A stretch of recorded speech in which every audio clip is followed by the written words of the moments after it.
কষ্ট আছে রাতে বুঝতে পেরেছেন কি বলছি? বুঝে আসছে? আমি বুঝাতে পারছি না? পারলে বলুন, এই বক্তব্য ছেড়ে দেবো। চোর ডাকাত এমনি আপনারা জানেন, চোর ডাকাত মানুষের তারিখে কিছু না হবে না। আপনাকে ভাবতে হবে যে আপনার জন্য কে ভাবছে। আমরা আপনার জন্য ভাবছি, বামপন্থীরা ভাবছে যে আজকে 10টা কলকাতার পিজি হসপিটালের মতো হসপিটাল তৈরি করা যেত, আর এই 10,000 কোটি টাকা যে খরচ হয়েছে আর রিটার্ন কিছু ফিডব্যাক পাবেন না। কিন্তু 10টা যদি আমি চিত্তরঞ্জন, এনআরএস, আর্চিকর, পিজি হসপিটালের মতো হসপিটাল 10টা জেলায় তৈরি করতাম, শয়ে শয়ে বছর ধরে ওখান থেকে আমরা পরিষেবা পেতাম। তাই আপনাদের কথা বলছি, আপনাদের উদ্দেশ্যে বলছি, একটু ভাববেন। এই হিন্দু হিন্দু ভাইরা স্লোগান তুলে দিল, কে মুখ মাথায় হিজাব দিয়ে ইনশাআল্লাহ মাশাআল্লাহ সুবহানাল্লাহ বলে দিল, একদম বিশ্বাস করবেন না। আমি কারণ হচ্ছে বিশ্বাস না করার কারণটা বলছি। শুভেন্দু বাবু, শুনেছি আমি পেট্রোল পাম্প আছে, তাই যদি পেট্রোল পাম্প সত্যিকার থেকে থাকে, পেট্রোল পাম্পের সামনে বড় করে হেডিং লাগিয়ে দিতে পারে তো, হিন্দু হিন্দু ভাই ভাই মুসলমানের জন্য তেল বিক্রি নয়। তার সময় সেই জন্য বলে না, কারণ ওরা ভাষা ভালো বুঝে, যেটা লিখলে মুসলমান বা হিন্দু এরকম বিভাজন করি তেল বিক্রি হবে, লাভ হবে। কিন্তু বোকা কাকে বানাচ্ছে? আপনার এই বাজারে সকালবেলা যিনি সবজি কাটাতে বসে একটু কি সাতটা হয় না নিয়ে বসে, অনেকে গরিব মানুষ, ও দিন হয়তো 30 টাকা কি 50 টাকা ইনকাম করে, তাকে বোকা বানানোর জন্য হিন্দু হিন্দু ভাই ভাই স্লোগান। আর মমতা ব্যানার্জি হিজাবটা কাটলো, আমার মায়েরা মনে করছে আমার থেকে যে যে বইটা করে ধরে, সে মনে করছে আমার থেকে দিদি বড় ইমানদার। এইভাবে বোকা বানিয়ে দিচ্ছে। আমি একটা কথা বলছি, আজ পর্যন্ত বামপন্থীদেরকে দুর্গাপুজোর ফিতে কাটতেও লাগেনি, আর আমাদের কোন অলেকেশ দাম মাথায় টুপি পরে গিয়ে করতে লাগে। এগুলো মাথায় যে আমাদেরকে সত্যিকার হিন্দু হিন্দু ভাই ভাই স্লোগান দেয়, নওশাদ সিদ্দিকী বলছি ব্যক্তিগতভাবে একটু কষ্ট হবে না। কারণ আমি মনে করবো আমার সমাজে আমার হিন্দু ভাই অন্তত কিছু পাচ্ছে, আমার বুকে একটু ব্যথা লাগবে না, আমি এই দায়িত্ব নেব। কিন্তু সত্যিকার অর্থে হিন্দু হিন্দু ভাই ভাই স্লোগান দিচ্ছি, হিন্দুরা যখন বিপদে থাকে আজকে আমি দলিত ভাইরা এখানে আছে, 22% সংরক্ষণ আছে চাকরি উচ্চশিক্ষায় দলিতের। মমতা ব্যানার্জি ফেক সার্টিফিকেট দিয়ে যে নন দলিত দলিত সেজে দলিতের অধিকার কেড়ে নিচ্ছে। 100 দিনের মধ্যে 22 জন সরকারি চাকরি হবে না, প্রকৃত দলিত হিন্দুরা চাকরি পাচ্ছে না। কই শুভেন্দু অধিকারী এখানে প্রতিবাদ কেন করছে না?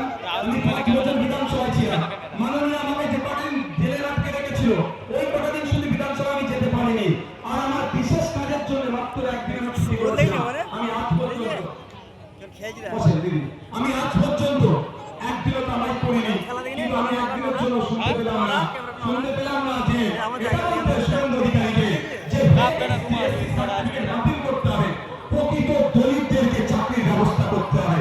কিন্তু বিধানসভার মধ্যে জানিয়ে সংযুক্ত মোর্চার ভারত থেকে জিতে গিয়ে বিধানসভার মধ্যে দাঁড়িয়ে চোখে চোখ রেখে মন্ত্রী মশাইকে আমি প্রশ্ন করেছি, হ্যাঁ আমি প্রশ্ন করেছি, আজ পর্যন্ত ওটা ফেক সার্টিফিকেট রয়েছে, তাদের মধ্যে বিরুদ্ধে কি ব্যবস্থা করেছেন জবাব দেন।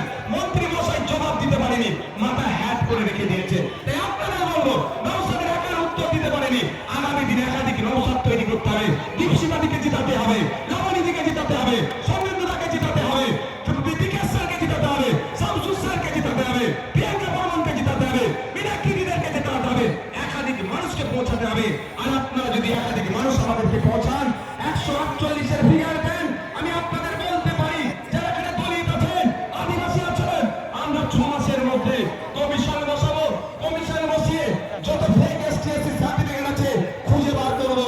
সেই সার্টিফিকেট যদি কবরের মধ্যে লুকিয়ে রাখে, শ্মশানের মধ্যে লুকিয়ে রাখে, সেই শ্মশান কবরস্থান থেকে খুঁজে বার করে যত ফেক সার্টিফিকেট ধরে জ্বালিয়ে দিয়ে প্রকৃত দলিত আদিবাসীদেরকে উচ্চশিক্ষায় চাকরির সংরক্ষণের সুবিধা আমরা দেবো। হিন্দু হিন্দু ভাই ভাই স্লোগানের স্রষ্টা একবারের জন্য বলে না যে ফেক এসটিএসসি সার্টিফিকেট গুলো বাতিল করা হোক। তাই বলবো একটু মানুষ চিনতে শিখুন। আর এদিকে মাননীয় হিজাব পরে মা ভাবছে আমার থেকে বড় ইমানদার। কেমন কাঁপছে দেখ। মুসলমানরা তো ভাবছেন ওরে বাবা দিদি সুবহানাল্লাহ বলেছে, কাঁপছে না হাত দিদি আলহামদুলিল্লাহ বলেছে, বিশাল ব্যাপার হয়ে গেছে। কেমন এরিয়া জানো? বাপ যারা আছো মুসলিম সমাজে সুবহানাল্লাহ ইনশাআল্লাহ মাশাআল্লাহ করতে করতে আপনার ছেলে চাকরিটা চুরি করছে, হোশ আছে? আপনার ছেলের উচ্চ শিক্ষায় যে সংরক্ষণ ছিল সেটা কেড়ে নিয়েছে। পিছড়ে বর্গের মুসলমানদের জন্য 10% উচ্চ শিক্ষা সংরক্ষণ হওয়া দরকার, নবনাথ মিশ্র কমিশন বলছে। সেই কমিশনের সুপারিশ অনুযায়ী বলছে 10% সংরক্ষণ দিচ্ছে, কিন্তু ওবিসি এ ওবিসি দিয়ে ঘেটে ঘ করে দিয়ে এখন উচ্চ শিক্ষায় চাকরিটা মুসলমানদের দিয়ে দেওয়া হচ্ছে না। এটা কে দিচ্ছে? তো ওই রকম হিজাব নিয়ে লাভটা কি আছে? ওই ভালোবাসার লাভটা কি আছে?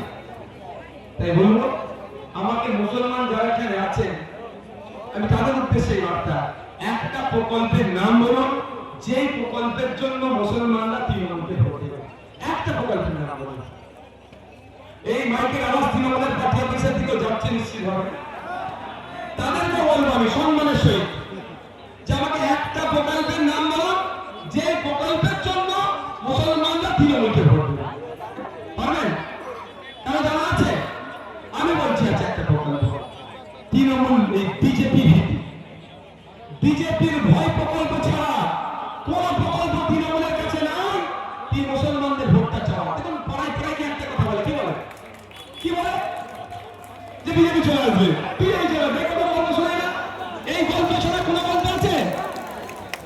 মাদ্রাসার শিক্ষক না, শুধু তাই নয়, আনেরের মাদ্রাসার টিচাররা তারা অনশনে বসেছিল কিসের জন্য? একগুচ্ছ দাবি। তার মধ্যে একটা দাবি কি জানেন? আনেরের মাদ্রাসায় যে বাচ্চারা পড়াশোনা করে তারা মিড ডে মিল পায় না, মিড ডে মিল তাদের দিতে হবে। আর আমরা কি দেখলাম? মমতা ব্যানার্জি স্কুল দপ্তর থেকে একটা সার্কুলার করেছে, একটা জারি করেছে যে স্কুলের আশেপাশে যে সমস্ত স্কুলে মিড ডে মিল দেওয়া হয় ওই স্কুলের আশেপাশে যে পুকুরের না থাকে, পুকুরের বাচ্চারা থাকে, তাদেরকে মিড ডে মিল দিতে হবে, একবেলা খাওয়াতে হবে। ভালো করে বুঝবেন মমতা ব্যানার্জি